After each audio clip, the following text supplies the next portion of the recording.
नमस्कार। तो आज की वीडियो में हम देखते हैं कक्षा 10वीं के अध्याय 12.2 में आयतन। मेरा नाम है नितेश प्रजापति और हमारे यूट्यूब चैनल में आप सभी का स्वागत है। तो शुरुआत करते हैं फर्स्ट क्वेश्चन से। इसमें लिखा है एक ठोस का अर्धगोले पर खड़े एक शंकु के आकार का है। इसका मतलब ये जो आपका ठोस है एक अर्धगोले पर खड़े, अर्धगोला किस टाइप का होता है, इस टाइप से अर्धगोले पर खड़े एक शंकु के आकार का है। इसी के आधार पर एक क्या बना है, शंकु। इस टाइप से क्या बना है आपका एक ठोस, जिनकी त्रिज्या 1 सेंटीमीटर है। त्रिज्या मतलब यहाँ से यहाँ तक की जो डिस्टेंस है वो कितनी है, 1 सेंटीमीटर। अब ध्यान रखिएगा, यही त्रिज्या अर्धगोले के लिए काम करेगी और यही त्रिज्या शंकु के लिए काम करेगी, क्योंकि दोनों का आधार कैसा है, सेम है। तथा शंकु की ऊंचाई उसकी त्रिज्या के बराबर है। और जो शंकु की आपकी जो हाइट दी है यहाँ से यहाँ तक, h, जी किसके बराबर है, उसकी त्रिज्या के बराबर। त्रिज्या कितनी है, 1 सेंटीमीटर। तो h बराबर r बराबर 1 सेंटीमीटर। तो इस ठोस का जो आयतन है पाई के पदों में ज्ञात करना है। तो इसका मतलब ये है कि हमें जो है पाई की वैल्यू नहीं रखनी है। तो देखते हैं दिए गए ठोस में क्या लिखेंगे आप। दिया गया ठोस जिसका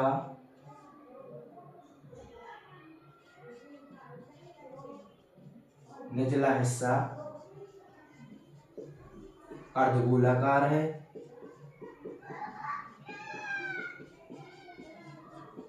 और ऊपरी हिस्सा शंक्वाकार है।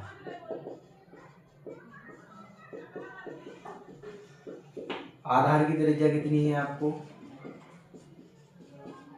आधार की जो त्रिज्या दी है वो दी है आपको 1 सेंटीमीटर। और शंकु की जो ऊंचाई है, शंकु की ऊंचाई वो किसके बराबर है, त्रिज्या के बराबर, त्रिज्या के बराबर। बराबर कितनी है, 1 सेंटीमीटर। तो इसका जो अपन को आप आयतन निकालेंगे तो अर्धगोले का आयतन धन शंकु का आयतन, दोनों का जो है आयतन निकाल कर दोनों को क्या कर देंगे, जोड़ देंगे। तो ठोस का कुल आयतन इक्वल टू शंकु का आयतन, शंकु का आयतन प्लस अर्धगोले का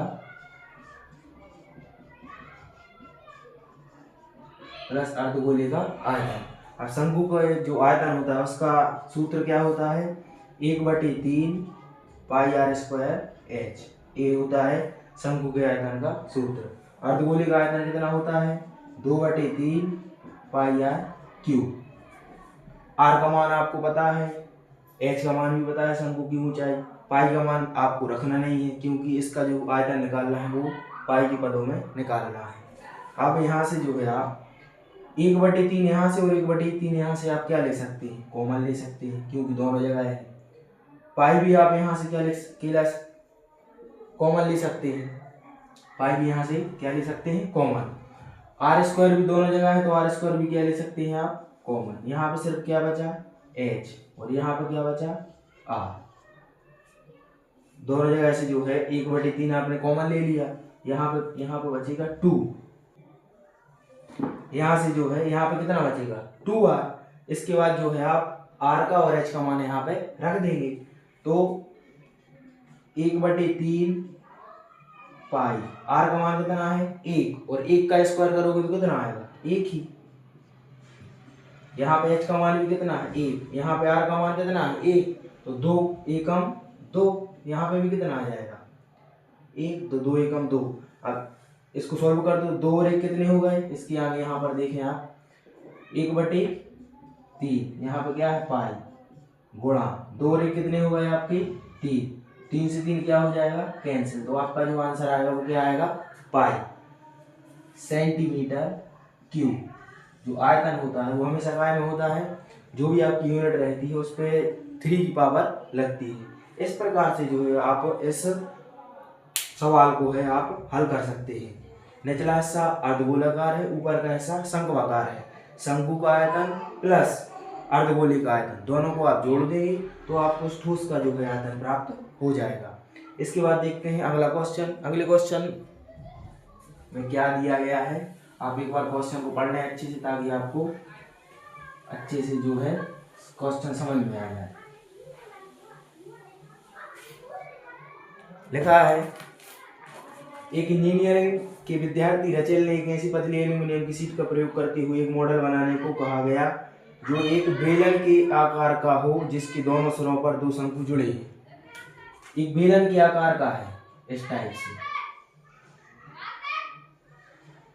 और दोनों साइड क्या जुड़े हुए हैं उसकी शंकु। यहाँ पे ऐसा, यहाँ पे जो है ये जो बेलना यहाँ से यहाँ तक क्या है बेलनाकार और यहाँ पे जो है दो क्या जुड़े हुए हैं शंकु। ये ठोस है, सॉलिड अवस्था 3D में है। लिखा है जिसके दोनों सिरों पर दो शंकु जुड़े हुए। इस मॉडल का व्यास जो है 3 सेंटीमीटर है। व्यास क्या होता है, जी पूरी डिस्टेंस यहाँ से यहाँ तक की व्यास जो है डी, व्यास कितना दिया है 3 सेंटीमीटर। तो त्रिज्या कितनी हो जाएगी 3/2 सेंटीमीटर। या इसको जो है आप 1.5 भी लिख सकते हो। 3 का आधा कितना होता है 1.5 और इसकी लंबाई जो है 12 सेंटीमीटर है। मतलब यहाँ से लेकर पूरी जो लंबाई है वो कितने सेंटीमीटर है 12 सेंटीमीटर। और क्या दिया है इसमें, शंकु की ऊंचाई 2 सेंटीमीटर है। शंकु की जो ऊंचाई है जी वाली जी कितनी दी है 2 सेंटीमीटर। अब जी 2 सेंटीमीटर है तो जी भी कितनी होगी 2 सेंटीमीटर। अब एक बात आप इधर ध्यान दें, ये है आपकी पूरी मॉडल की लंबाई और शंकु की जो इतनी लंबाई है वो 2 सेंटीमीटर ये इस साइड है और 2 सेंटीमीटर इस साइड है। तो अगर आपसे पूछा जाए कि बेलनाकार भाग की लंबाई कितनी है तो 12 में से टोटल कितना है 12 में से 2 इस साइड का माइनस हो जाएगा और 2 इस साइड का माइनस हो जाएगा। इसका मतलब है 12 में से 2 और 2 कितने घट जाएंगे 4। तो 12 में से 4 घटाओगे तो कितना आ जाएगा 8। तो शंक्वाकार भाग की जो लंबाई होगी वो कितनी हो जाएगी 8 सेंटीमीटर। क्योंकि इतने भाग की अगर आपको लंबाई चाहिए तो वो कितनी होगी 8 सेंटीमीटर। 2 सेंटीमीटर इस साइड से माइनस कर दोगे और 2 सेंटीमीटर इस साइड से माइनस कर दोगे। इस प्रकार से जो है आप इसको कर सकते हैं। अब तो इसका जो क्या निकालना है आपको आयतन। यह मान लीजिए कि मॉडल की आंतरिक और बाहरी विमाएं लगभग बराबर है।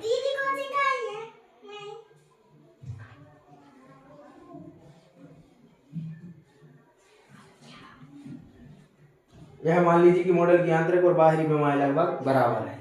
तो इस प्रकार से जो त्रिज्या शंकु की रहेगी वही त्रिज्या किसके लिए काम करेगी अर्धगोले के लिए। तो इसके बाद आपको क्या लिखना है, दिया गया मॉडल, दिया गया जो मॉडल है बीच का भाग दिए गए मॉडल में बीच का भाग कैसा है बेलनाकार है। बीच के मॉडल में क्या है बेलनाकार है। ये जो मॉडल है ये बीच का भाग क्या है इसका बेलनाकार है, आजू बाजू क्या शंक्वाकार भाग है। तो दिए गए मॉडल में बीच का जो बेलनाकार भाग है उसका आयतन और दोनों शंकुओं का जो है आयतन आप निकाल के इसको तीनों को क्या कर देंगे प्लस कर देंगे। तो बेलनाकार भाग है दोनों ओर क्या है दोनों ओर शंकु है। तब त्रिज्या कितनी दी है आपकी d बराबर दिया है 3 सेंटीमीटर व्यास। तो r बराबर होगा 3/2 सेंटीमीटर। इसको 1.5 सेंटीमीटर भी लिख सकते हैं। कुल ऊंचाई कितनी कुल जो है लंबाई वो कितनी है इसकी लेंथ 12 सेंटीमीटर। तो बेलनाकार भाग की जो लंबाई है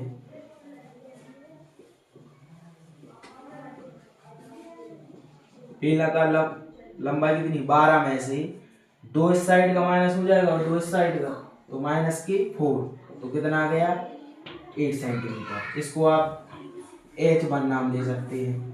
और शंकु की जो ऊंचाई है शंकु की ऊंचाई, उसको आप h2 नाम दे दो। वो कितनी दी है आपको? 2 सेंटीमीटर। इतना जो है आपको दिया है। तो इस मॉडल का जो आयतन निकलेगा, मॉडल का आयतन V बराबर दोनों शंकुओं का आयतन, दोनों शंकुओं का आयतन प्लस बेलन का आयतन, प्लस बेलन का आयतन। तो मॉडल का आयतन निकालेंगे आप, दोनों शंकुओं का आयतन निकालेंगे और उसमें जो है आप बेलन का आयतन प्लस कर देंगे।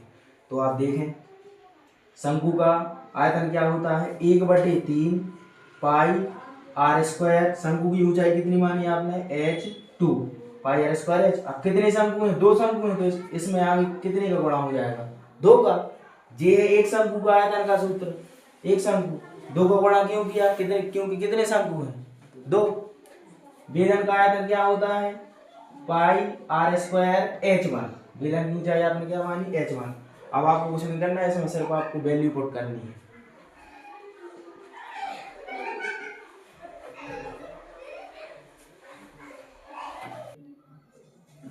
तो यहां से आप क्या कर सकते हैं? देखिए दोनों जगह क्या है? पाई आर स्क्वायर, और यहाँ पे भी क्या है? पाई आर स्क्वायर। तो पाई आर स्क्वायर और पाई आर स्क्वायर को आप क्या कर लेंगे? कॉमन ले लेंगे। यहाँ पे कितना बचा? 2/3। और क्या बचा यहाँ पे? h2। यहाँ पे केवल क्या बचा? h1। पाई आर स्क्वायर यहाँ पे भी है और पाई आर स्क्वायर यहाँ पे भी है, तो कॉमन ले लिया। यहाँ पे बचा 2/3 और h2, और यहाँ पे क्या बचा? सिर्फ h1। अब आपको इसमें r की और h की वैल्यू पुट कर देनी है, h1 और h2 की। तो r की वैल्यू कितनी है? 3/2। इसके बाद यहाँ देखें आप, बेलन का आयतन पाई आर स्क्वायर। पाई की वैल्यू क्या होती है? 22/7। आर की वैल्यू कितनी है? 3/2 का स्क्वायर। इसका मतलब है 3/2, 3/2, 2/3, 2/3। h2 का मान कितना है? कितनी मानी थी आपने? 2। 2 का मल्टीप्लाई हो जाएगा, प्लस h1 का मान कितना है? 8। इसको जो है आप सॉल्व कर दें आप। 2 से क्या हो जाएगा? कैंसिल, 2 एकम 2, 2 एकम 2। कितना बचा? 11, 3 अपॉन में 7 × 2।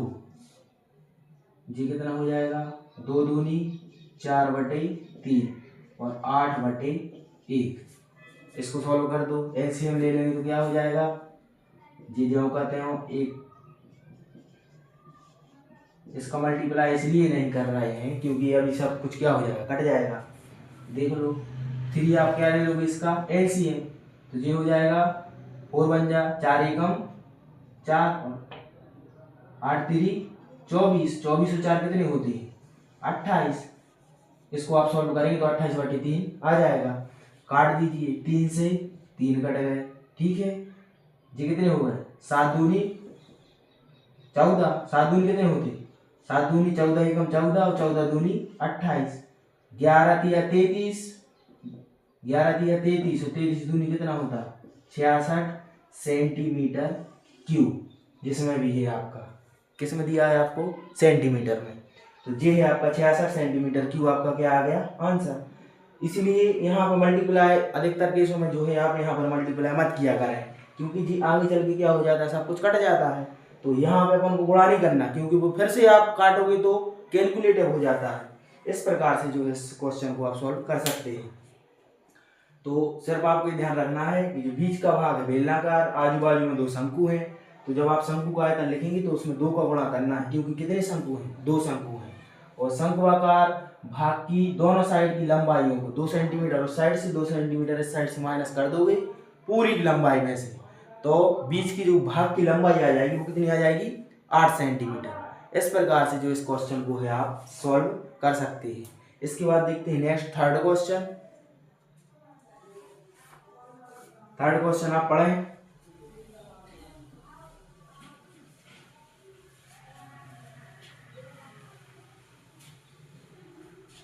थर्ड क्वेश्चन थोड़ा कैलकुलेटिव क्वेश्चन है, उसको देख सकते हैं आप।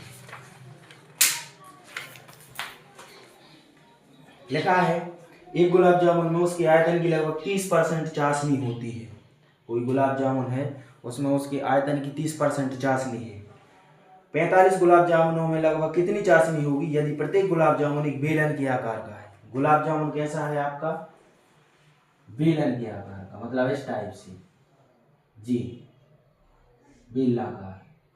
ठोस है अब गोलाई में, बेलनाकार है जिसके दोनों सिरे अर्धगोलाकार है, बीच में बेलनाकार है इस टाइप से, और दोनों सिरे कैसे हैं उसके अर्धगोलाकार। ठीक है। गुलाब जामुन एक होता है गुलाब जामुन और एक होता है रसगुल्ला।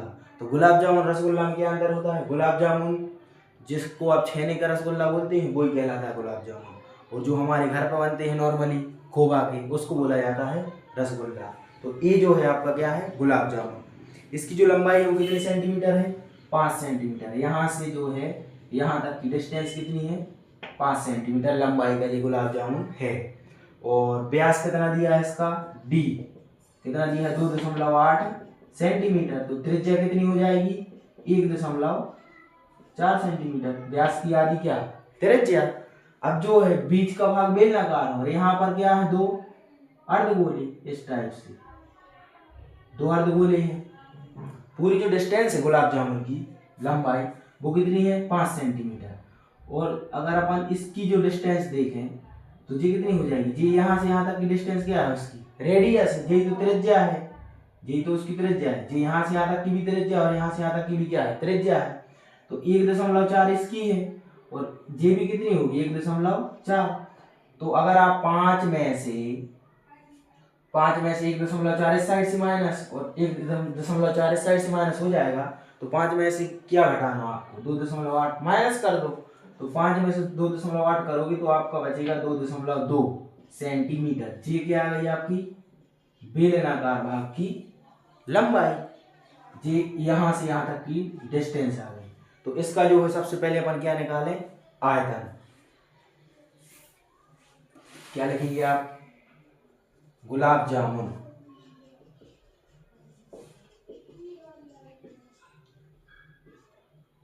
जामुन की कुल लंबाई कितनी है, 5 सेंटीमीटर। तो बेलनाकार भाग की लंबाई, बेलनाकार भाग की लंबाई क्या हो जाएगी, 5 में से क्या माइनस हो जाएगा, 5 में से 1.4 इस साइड से माइनस हो जाएगा और 1.4 उस साइड से, मतलब 2.8 आपने क्या कर दिया, घटा दिया। तो कितना आ गया, 2.2 सेंटीमीटर। और त्रिज्या कितनी दी है, त्रिज्या जो है, त्रिज्या r बराबर हो जाएगी 1.4 सेंटीमीटर। ये बेलन के लिए त्रिज्या काम करेगी और यही त्रिज्या जो है आपकी बेलन उसकी अर्धगोली के लिए काम करेगी, क्योंकि आधार कैसा है, दोनों का समान है। अब तो एक गुलाब जामुन का आयतन, अभी आप 45 गुलाब जामुन है, जितना आएगा उसमें 45 का गुणा बाद में करेंगे। तो एक गुलाब जामुन का आयतन, एक गुलाब जामुन का आयतन क्या हो जाएगा, बेलन का आयतन, बेलन का आयतन धन 2 अर्धगोलों का आयतन, 2 अर्धगोलों का आयतन। बेलन कितनी है, एक ही है, और अर्धगोले दोनों साइड कितने हैं, एक ही। तो अर्धगोले का आयतन निकालेंगे और उसमें अपन जो है 2 का गुणा कर देंगे, तो दोनों अर्धगोलों का आयतन आ जाए। ध्यान रखना ये गुलाब जामुन का आयतन है, सूत्र लगा दो। बेलन का आयतन क्या होता है, πr²h। अर्धगोले का आयतन क्या होता है, 2/3 πr³। अब ये तो एक अर्धगोले का आयतन का फार्मूला, लेकिन ये कितने अर्धगोले, 2। तो इसमें आपने किसका गुणा कर दिया, 2 का। देखें अब आप πr² यहाँ पे भी है और πr² यहाँ पे भी है, दोनों जगह से आपने क्या कॉमन ले लिया, πr² कॉमन ले लिया। यहाँ पे कितना बचा आपका h, यहाँ पे कितना बचा, 2 दूनी 4/3 और r³ है तो r² कॉमन ले लिया, तो यहाँ पे क्या बचेगा केवल r। इसमें जो है आप एच के और आर के मान रख सकते हैं। पाई का मान कितना होता है 22/7। आर का मान कितना दिया है 1.4। 1.4 को कितनी बार लिखोगे 2 बार। इसका मतलब है दशमलव यहीं हटा दोगे आप, 1.4 का दशमलव हटा दोगे नीचे कितना आ जाएगा 10 आ जाएगा। तो 2 बार। ठीक। एच मतलब जो बेलनाकार भाग की जो डिस्टेंस है 2.2 4/3 और आर का मान कितना है 1.4। यहाँ से भी आप हटा दोगे तो नीचे कितना आ जाएगा 10। सॉल्व कर दो, ये कट जाएगा 7 एकम 7, 7 दूनी 14। नीचे जीरो है अभी मत काटो, क्योंकि आपको जो है अगर आप इसको काट दोगे तो आगे जाके और ज़्यादा क्या हो जाएगा कैलकुलेटर, तो इसको अभी आप नहीं काटते। यहाँ से भी इसको अलग करोगे तो कितना आ जाएगा 10 आ जाएगा। सीधा ऐसे ही लिखा रहने दो 22/2/14 बटे में कितना 100, 2 जीरो साथ में लिख दिए। इधर देख लो, 1 मिनट। हाँ यहाँ पे ये कितना हो जाएगा, ये हो जाएगा 22/10, 14 चौको 56/30। इसके बाद देखें आप इधर, इसके बाद इधर देखें,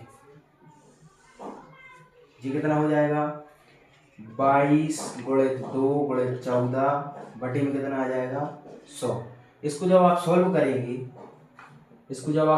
तो कितना आ जाएगा, अगर एलसीएम लोगे आप इसका, इधर देख लो एलसीएम कितना आ जाएगा 30, कितना आ जाएगा 30। तो यहाँ पे इधर किसका मल्टीप्लाई हो जाएगा 3 का, और यहाँ पे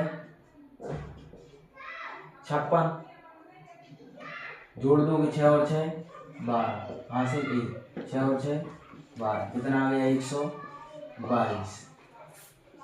तो ऊपर आ गया 122, नीचे कितना आ गया 30, जी इतना आ गया। अभी आप इसको गुणा मत करें, गुणा कर देंगे तो अभी आपका कैलकुलेटिव आ जाएगा। ठीक है, चूंकि कितने हैं 45 गुलाब जामुन है, और उसके आयतन में 30% क्या है चाशनी, 30% क्या है चाशनी है, चीनी की चाशनी है। तो इसमें 45 का गुणा कर दो 22/2/14 बटे 100 गुणित 122/30।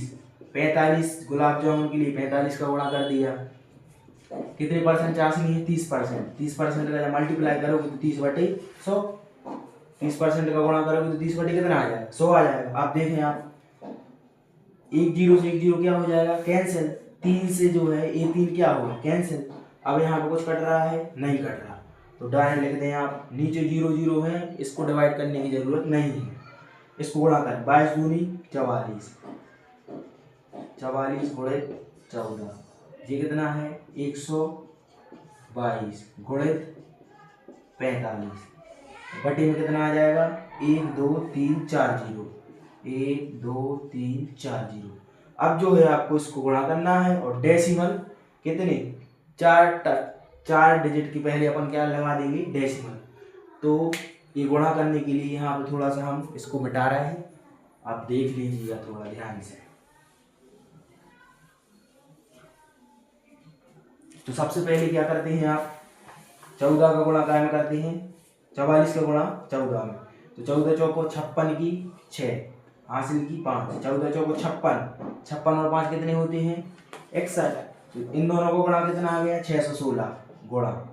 अब 122 में 45 का गुणा करेंगे अगर आप, तो 45 दूनी कितने होते 90, 90 का 0, 45 दूनी 90, 90 और 9 99, तो 99 की कितनी आ जाएगी 9 हासिल की 9। तो 45 से कम 45, और 45 में अगर आप 9 जोड़ोगे तो कितना आ जाएगा 54, कितना आ जाएगा 54, 45 में कितना होता है 54। तो ये आपका गुणा हो गया। नीचे कितने जीरो हैं 4 जीरो, ठीक 1 जीरो फिर कट जाएगा, ये कट गया आपका 1 जीरो। अब जो इन दोनों को क्या करते हैं आप गुणा, तो कितना 9 इंची कितना होता है 54, 54 की 4 हासिल की 5, 9 एकम 9 और 5, 9 और 5 कितना होता है 14, 14 की 4 हासिल की 1, 9 इंची 54 और 1 55, 1 का गुणा हो गया। अब 4 का गुणा करो, 4 छिंग 24 की 4 हासिल की 2, 4 एकम 4 और 2 6, 4 छिंग 24। अब गुणा किसका रह गया 5 का, 5 छक्का 30 हासिल की 3, 5 एकम 5 और 3 8, 6 पंचे 30, कितना आ गया 4, 4 और 4 8, 6 और 5 11 की 1 हासिल की 1, 8 और 4 12 और 5 17 और 1 18 की 8 हासिल की 1 2 और 1 3, मुझे आ गया 3। नीचे कितने जीरो थे 1 2 3, 1 2 3 जी। आप इतना आ गया आपका आंसर। अब जो है पीछे से 1 2 3 कहाँ लग जाएगा दशमलव यहाँ पे, तो 338.184 क्या आ गया आपका, कितनी चाशनी होगी, तो कितनी चाशनी होगी सेंटीमीटर क्यूब, इतनी चाशनी होगी। 45 गुलाब जामुन में कितनी चाशनी होगी 338.184 सेंटीमीटर क्यूब। क्वेश्चन समझ में आया। थोड़ा सा कैलकुलेटिव है, तो आपको जो है यहाँ पे गुणा नहीं करना है इसका, उसको फैला के लिखते चलो, गुणा यहाँ पे कर दोगे आप, हो सकता है गलती हो जाए, कर सकते हो लेकिन वो ज्यादा लेंदी हो जाएगा, तो उसको दूर दूर लिखा रहने दो। आप एक एक चीज का आराम से गुणा करते चले, नीचे की जीरो को आप डिवाइड मत करें, जीरो लिखा है तो जीरो ही लिखा रहने दें, ठीक है। इसके बाद आप धीरे धीरे धीरे धीरे गुणा करते चले, तो 338.184 सेंटीमीटर ये जो है आपका आंसर आ जाएगा। इसके बाद देखते हैं नेक्स्ट क्वेश्चन। इसके बाद अगला क्वेश्चन देखते हैं। ये कुछ क्वेश्चन दिए हैं जो आपको, ये कुछ महत्वपूर्ण क्वेश्चन हो जाते हैं। क्वेश्चन नंबर 4,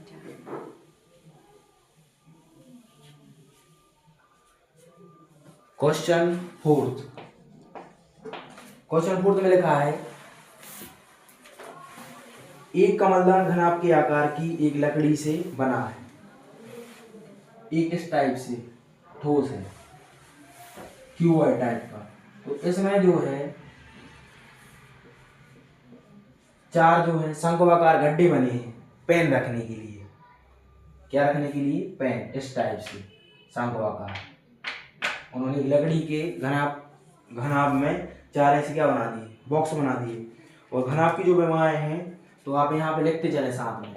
घनाभ की विमाएं क्या है, घनाभ की विमाएं क्या क्या है, 15 सेंटीमीटर मतलब लंबाई, जी हो गई उसकी चौड़ाई 10 सेंटीमीटर, और जी हो गई 3.5 सेंटीमीटर उसकी ऊंचाई। और प्रत्येक गड्ढे की त्रिज्या कितनी है, प्रत्येक शंक्वाकार गड्ढे की त्रिज्या कितनी है आपकी 0.5 सेंटीमीटर। और क्या दिया है, उसकी गहराई, गड्ढे की गहराई। इसको आप हाइट भी मान सकते हो, लेंथ भी मान सकते हो, डेप्थ भी मान सकते हो। ये कितनी दी है आपको 1.4 सेंटीमीटर लिखा है। तो पूरे कमलदान में लकड़ी का आयतन ज्ञात कीजिए। तो इस क्वेश्चन में जैसे अगर आप माने कि हमने जो है यहाँ पे ये गड्ढे नहीं बनाए, तो ये नॉर्मल सा क्या बना हुआ है, घनाभ। अब घनाभ का जो आयतन होता है क्या होता है, लकड़ी का आयतन। लकड़ी का आयतन अगर निकालेंगे आप, तो घनाभ का आयतन क्या होता है, घनाभ का आयतन क्या होता है, लंबाई गुणे चौड़ाई गुणे ऊंचाई। लेकिन अगर आपने ये गड्ढे बना दिए, मतलब इतनी जगह क्या हो गई उसमें से खाली, क्या हो गई खाली, तो घनाभ के पूरे लकड़ी में से, पूरे आयतन में से 4 शंक्वाकार गड्ढों का आयतन, पूरे घनाभ के आयतन में से कितने शंकु हैं 4, तो एक शंकु का आयतन लिख के उसमें 4 का मल्टीप्लाई करके और उसको क्या कर देंगे, अलग कर देंगे, तो जो बची हुई लकड़ी है उसका आपको क्या मिल जाएगा, आयतन मिल जाएगा। तो घनाभ का आयतन क्या होता है, लंबाई गुणे चौड़ाई गुणे ऊंचाई। तो लंबाई आपको दी है 15, चौड़ाई दी है 10, ऊंचाई दी है 3.5, -4। शंकु का आयतन क्या होता है, 4 का गुणा क्यों किया, क्योंकि कितने शंकु हैं, 4 शंकु का आयतन 1/3 पाई r स्क्वायर h। ठीक है, समझ में आया। यहाँ पे जब आप इसका मल्टीप्लाई करोगे तो ये जो है यहाँ पे डेसिमल अगर हटाओगे तो नीचे 0 से 10 से 10 क्या हो जाएंगे, कैंसिल। 15 का गुणा 35 में करोगे तो 15 5 75 5 7 15 × 45 और 7 कितना होता है, 52। तो ये आ गया 525। इसको सॉल्व कर दो, ये आ जाएगा 4/3। पाई का मान कितना होता है, 22/7। r स्क्वायर मतलब गहर जी त्रिज्या कितनी है, 0.5 सेंटीमीटर। 0.5 को क्या लिख सकते हैं, 5/10 और 5/10। 2 बार इसको लिख सकते कि नहीं लिख सकते। h का मान कितना है, 1.4 माने 14/10। दशमलव हटा दिया आपने डायरेक्ट, नीचे कितना आ गया, 0। जो कट रहा है उसको काट दो, ये हो जाएगा जैसे जी 5 एकम 5 5 दूनी 10, 5 एकम 5 5 दूनी 10, 2 दूनी 4 से 4 जी कट गया। ठीक है, और कुछ कट रहा है, 7 से कट जाएगा, 7 एकम 7 7 दूनी 14। और क्या कट रहा है, और यहाँ पे 10 लिखा है, 10 से और कुछ कट रहा है नहीं, काट सकते हैं। 525 माइनस ऊपर कितना बचा, 22 दूनी 44, कुछ नहीं बचा, नीचे बचा आपका 10 दिया 30। तो 44 का 30 में अगर भाग दोगे, यहाँ पे देख लो 44 में किसका भाग देना है, 30 का। तो 30 एकम 30 कितना बचा है, 4 यहाँ पे बचे और यहाँ पे कितने बचे 14। अब भाग नहीं जाएगा तो यहाँ पे क्या लग जाएगा, डेसिमल। यहाँ पे क्या लिख दोगे, 0। 30 का कितनी बार भाग दोगे, 30 चौको 12 30 5 4 बार। कितनी बार दोगे, 4 बार। 4 शून्य शून्य 4 3 बार 120। कितने बच गए, 10। ठीक है, अब 0 लगा सकते। 30 का कितनी बार दोगे, 30 दिया 90, फिर 10 बच जाएंगे, 30 दिया 90। तो 1.43 इतना ही आएगा। तो 525 में से 1.433 आएगा, बार 4 3 3 3 3 आएगा। तो इसको अपन क्या लिख सकते हैं, 1.44 लिख सकते हैं कि नहीं। तो 1.44 इसमें से क्या कर दो आप, माइनस कर दो। तो 525 में से 1.44 को आप क्या कर दोगे, माइनस। कितना बचा इधर, 6। 5 घटाओगे तो कितना बचेगा, यहाँ पे क्या कितनी बची, 5। 5 में से 2 3, कितना है 523.56 523.56। तो दशमलव के एक अंक तक आपको जो है देखना है। जितना अगर आपका आ गया 523 दशमलव के बाद 1 अंक 2 अंक ये चल जाएगा आपका। तो ये क्या आ गया आपका आयतन।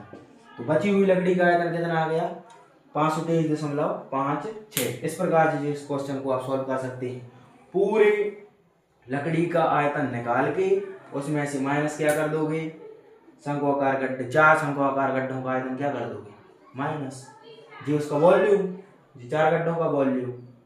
पूरे वॉल्यूम में से 4 शंक्वाकार क्या कर देंगे, माइनस कर देंगे। इसके बाद देखते हैं नेक्स्ट क्वेश्चन।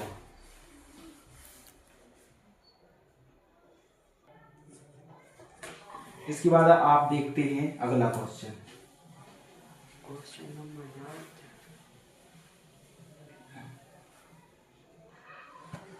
क्वेश्चन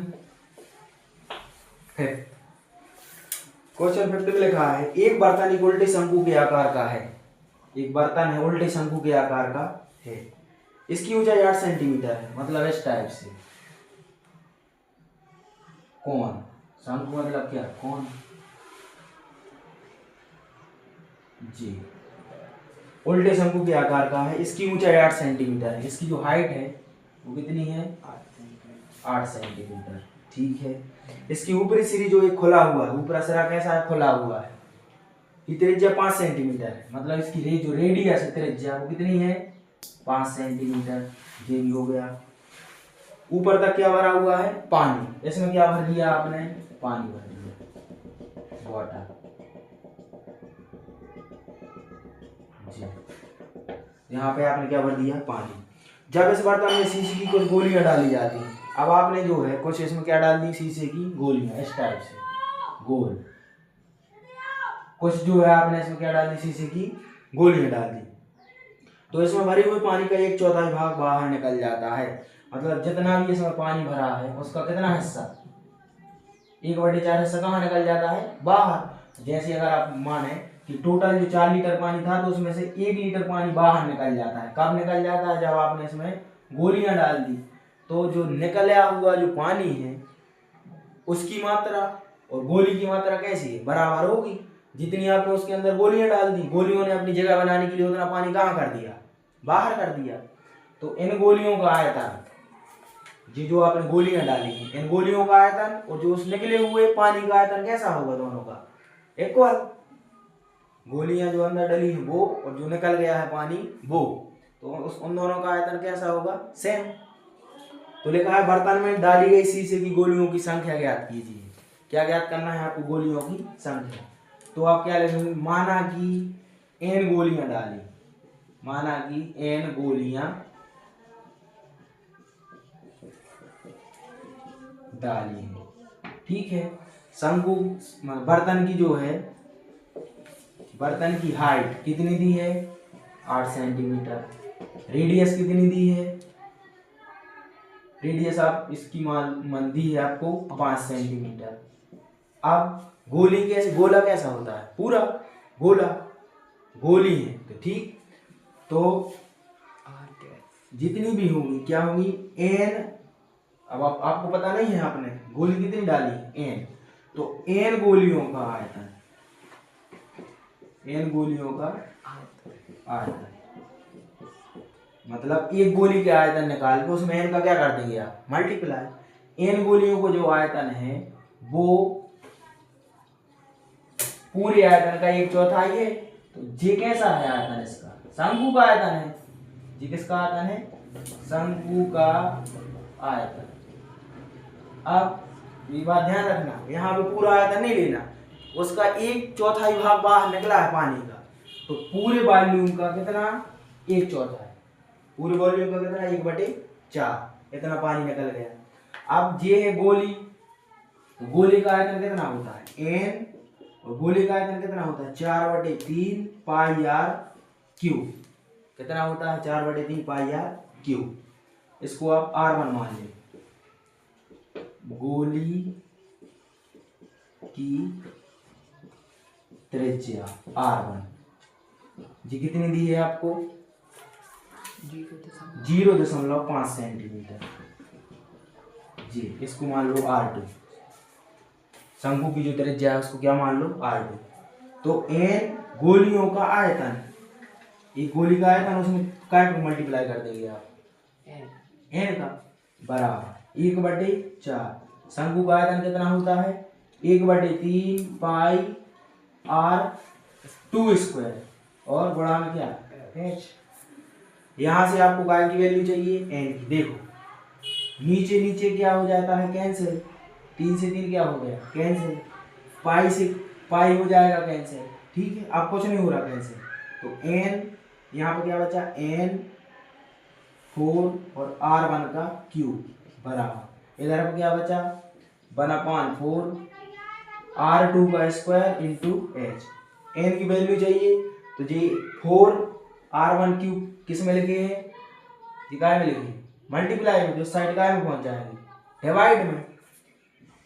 इस साइड गुणा में लिखी है तो इस साइड काय में हो जाएंगे, भाग में। तो n बराबर जब आप लिखोगे तो 1/4 है, ऊपर क्या था आपका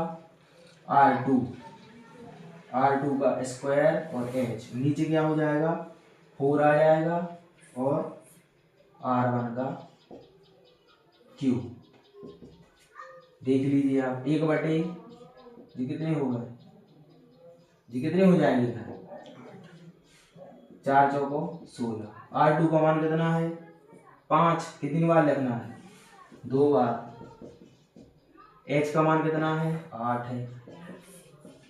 r1 का मान कितना है 0.5, मतलब 0.5 कितनी बार लिखोगे, 3 बार। यहाँ पे 0.5 गुणित 0.5 गुणित 0.5 कितनी बार लिखी आपने, 3 बार। तो जब इसका डेसिमल हटाओगे तो 1 जीरो, 2 जीरो और 3 जीरो, ऊपर कितने जीरो हो जाएंगे? 3 जीरो। 1 5 से 1 5, 1 5 से 1 5, ये कट गया, ठीक है। 8 एकम 8, 8 दूनी 16, ये कट गया। 5 दूनी कितना होता है? 10, ठीक है। ये कितना लिखा था? 10। 10 से 10 क्या हो जाएगी? कैंसिल। तो n बराबर कितना बचा सिर्फ आपके पास? 100। तो गोलियों की संख्या कितनी आ गई? 100। आपने 100 गोलियां डाली उसमें, जिसकी त्रिज्या थी 0.5 सेंटीमीटर। 100 गोलियां डालने से इस पूरे आयतन का 1/4, 1/4 भाग कहाँ निकल गया? बाहर। किसी भी बर्तन में अगर आप पानी भरा है, उसमें ऊपर से कुछ डालेंगे तो पानी कहाँ निकल जाता है? बाहर। इस प्रकार से जो है आप इसको हल कर सकते हैं। इसके बाद देखते हैं अगला क्वेश्चन।